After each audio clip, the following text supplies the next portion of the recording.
Bonjour, je m'appelle Philippe, je suis propriétaire de la boutique Renault Performance. Aujourd'hui, qu'est-ce qu'on va voir, c'est comment changer une crevaison sur un vélo. Je vais vous montrer sur la roue arrière afin de comprendre la petite technicalité pour ôter la roue en toute facilité. Okay? Souvent, les gens ils trouvent un petit peu difficile d'ôter une roue arrière. Qu'est-ce qui est important de savoir, c'est qu'il faut toujours mettre la chaîne sur le petit pignon afin de relâcher la tension. Okay? Et sur le plateau avant également, le petit plateau. Qu'est-ce que je fais en premier lieu? Je vais descendre ma chaîne sur le petit pignon arrière et je m'assurer que la chaîne est sur le petit plateau avant. Donc, ma chaîne est lousse, ça va être très facile à mettre et à ôter. Ensuite, on rouvre le frein arrière, l'étrier de frein arrière et on peut défaire notre quick release. On rouvre, on tient d'un côté et on dévisse. Et voyez-vous, la roue sort toute seule. Très facile. On va utiliser des clés à déjanter. Les clés à déjanter, ça nous permet de pouvoir défaire le pneu sans coincer le tube.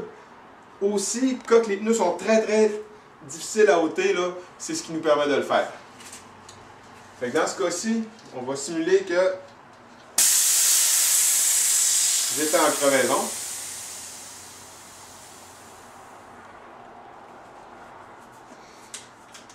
OK, première étape, on s'assure d'ôter les lèvres du pneu partout.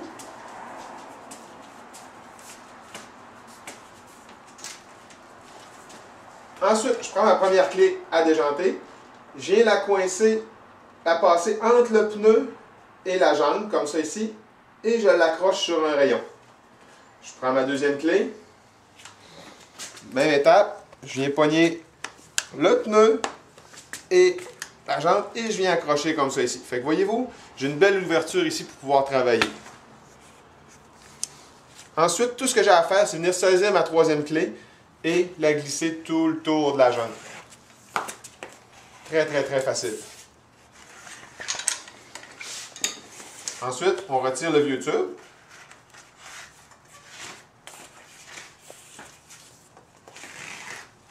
Tout simplement. Point très important, c'est de vérifier pourquoi on a fait une crevaison. Est-ce qu'on a pris un morceau de vitre qui a coupé notre pneu? Est-ce qu'on a un clou? Est-ce que c'est, on peut appeler ça un pinch flat? C'est exemple, le pneu était trop mou puis c'est coincé, puis il a fait deux petits plis qui ont crevé le tube. Il faut déterminer la cause de notre crevaison avant de réparer. Exemple dans ce cas-là, mettons qu'on aurait eu une vitre qui aurait coupé, ça serait de revenir mettre quelque chose en dessous pour protéger notre pneu, soit un morceau de plastique, soit, c'est toujours si on est sur le bord de la rue, soit un morceau de caoutchouc, un morceau de notre vieux tube, afin de protéger. Si c'est un pinch flat, c'est de bien gonfler le pneu, ou si c'est simplement un défaut dans la valve, ou peu importe, de changer le tube. On ne conseille jamais de réparer un tube avec des rustines, communément appelé des patchs. Surtout sur les tubes à haute pression, ça ne colle pas bien, puis c'est à risque de refaire une crevaison immédiatement. Donc, on prend un tube neuf. Ensuite, on vérifie justement qu'il n'y a rien d'inséré, qu'il n'y a pas de vitre, pas de clou, pas de sable. On nettoie notre pneu bien comme il faut. On va nettoyer notre fond de jante aussi. Une autre raison souvent que les gens vont faire des crevaisons, c'est que le fond de jante, il est soit défoncé ou déplacé, puis le tube vient se briser sur les têtes de rayons. C'est vraiment important de vérifier notre fond de jante. Dans le cas de cette roue-là ici, voyez-vous, la personne a rajouté un petit peu de ruban électrique pour venir protéger l'alentour de la lèvre du trou de la valve, ou ce qui faisait des flats souvent. Il n'a jamais refait de flat depuis ce temps-là. Lui, il avait vraiment un problème au niveau de la valve parce que ça coupait. On a bien nettoyé notre fond de jante, il est bien aligné, notre pneu, il n'y a rien, il n'y a pas de débris dedans. On prend un tube neuf.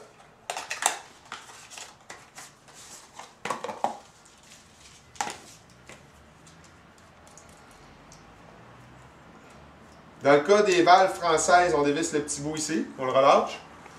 Et on met un petit peu d'air dans le tube juste pour lui donner une forme. Voyez-vous, juste pour qu'il se tienne un petit peu. Et je rebouche la valve.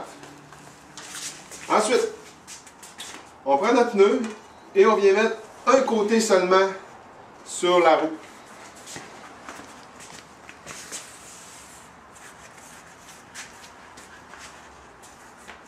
Fait que voyez-vous, mon pneu, il est mis seulement d'un côté. Il tient juste sur un bord. Ensuite, on prend notre tube. On s'assure qu'il n'y a pas de petite roche qui est collée dessus. Et on vient l'insérer dans le trou de la valve en premier. Et ensuite, on peut procéder à la mise en place.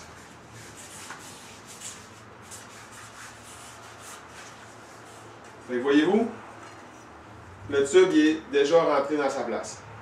Ensuite, qu'est-ce que je vais faire? C'est que je vais retirer l'air que j'ai mis dedans afin de ne pas faire des plis. Et on procède de la façon suivante. C'est qu'on part d'un côté de la valve et on commence à rentrer l'autre côté. Ce qui est important, c'est de venir bien glisser profondément le tube dans le fond du pneu afin qu'il ne se coince pas entre la lèvre du pneu et le rebord de la jante. Voyez-vous, là, il commence à tenir. Et je glisse tout simplement comme ça.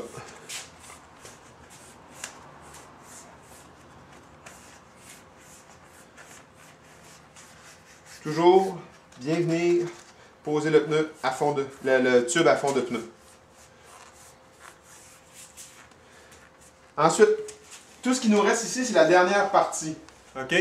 Tout ce que ça peut être problématique, souvent, c'est que les gens vont laisser le tube dépasser un petit peu, puis il va se coincer entre le pneu. Ils vont gonfler ça, puis ça va exploser. Fait que c'est vraiment, vraiment important de s'assurer qu'il n'y a rien de coincé. Fait que tout ce qu'on nous reste à faire, exemple, si j'avais pas de clé à déjanter, je pourrais venir prendre mes deux paumes de main et rouler comme ça, il rentrerait très bien. Ça dépend toujours du type de pneu qu'on va utiliser. Pour la démonstration, je vais utiliser la clé à déjanter. Là, ce qui est vraiment important, c'est de ne pas coincer notre pneu. C'est toujours la même chose. Tout ce qu'il me reste à faire, c'est venir lever. Et voilà, c'est fait. Ce que je vais faire aussi pour m'assurer qu'il est bien assis dans le fond, le tube, je viens pousser sur ma valve. Fait que là, je m'assure qu'il n'est pas coincé. Première étape, on prend notre pompe et on va redonner un petit peu d'air. C'est vraiment important cette étape-là. Souvent, les gens la sautent. Je vais redonner juste un petit peu d'air à mon tube. Et ensuite, qu'est-ce que je viens faire? C'est que je regarde partout si, voyez-vous, je le vois très bien, si mon tube il est bien assis dans le fond et il n'est pas coincé. Ça m'assure vraiment que je ne fais pas une autre crevaison en changeant, en regonflant. OK? Fait que là, c'est certain que c'est bien fait. Je dévisse ma petite valve, je remets ma pompe et ensuite on peut mettre la pression appropriée. Pour savoir la pression qu'on met dans un pneu, c'est toujours inscrit sur le côté du pneu. C'est toujours marqué max inflatation ici. 8,5 bars à 125 livres. OK, les PSI, c'est des livres. Voyez-vous? Fait ici, ça serait un pneu de 120. Alors, moi, j'ai ajouté ma pompe à 120. Et tout ce que j'ai à faire, c'est regarder mon aiguille monter jusqu'à 120.